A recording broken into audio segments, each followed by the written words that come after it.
Letter 379 by Charles Lamb. P.M. August 10, 1825. We shall be soon again at Colebrook. Dear B.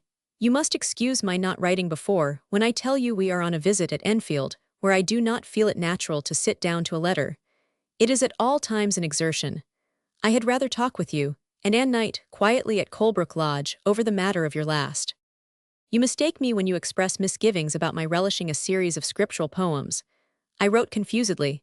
What I meant to say was that one or two consolatory poems on deaths would have had a more condensed effect than many. Scriptural devotional topics admit of infinite variety.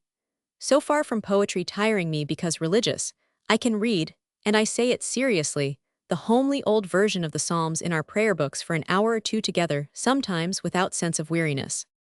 I did not express myself clearly about what I think a false topic insisted on so frequently in consolatory addresses on the death of infants.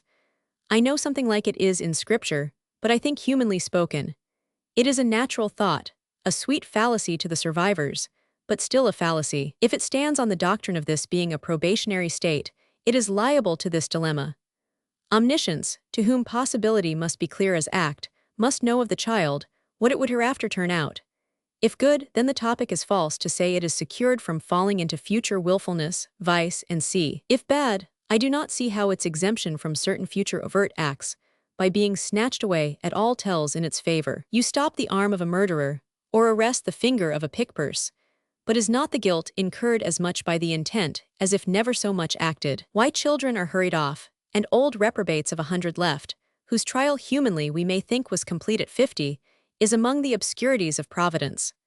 The very notion of a state of probation has darkness in it. The all-knower has no need of satisfying his eyes by seeing what we will do, when he knows before what we will do.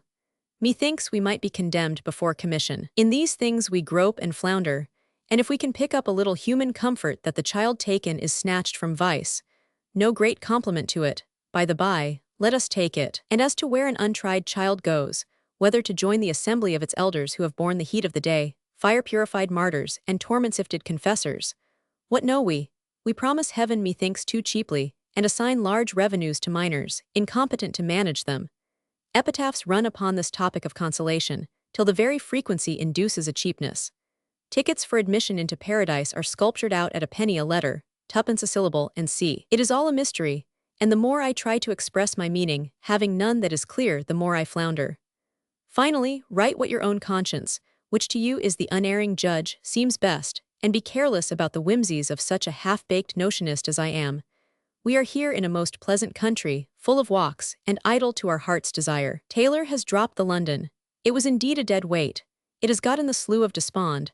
I shuffle off my part of the pack and stand like Extian with light and merry shoulders. It had got silly, indecorous, pert, and everything that is bad. Both are kind remembrances to Mrs. K and yourself, and stranger's greeting to Lucy. Is it Lucy or Ruth?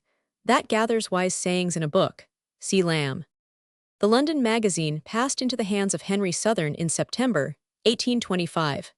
Lamb's last article for it was in the August number, Imperfect Dramatic Illusion, reprinted in the last essays of Elia as Stage Illusion.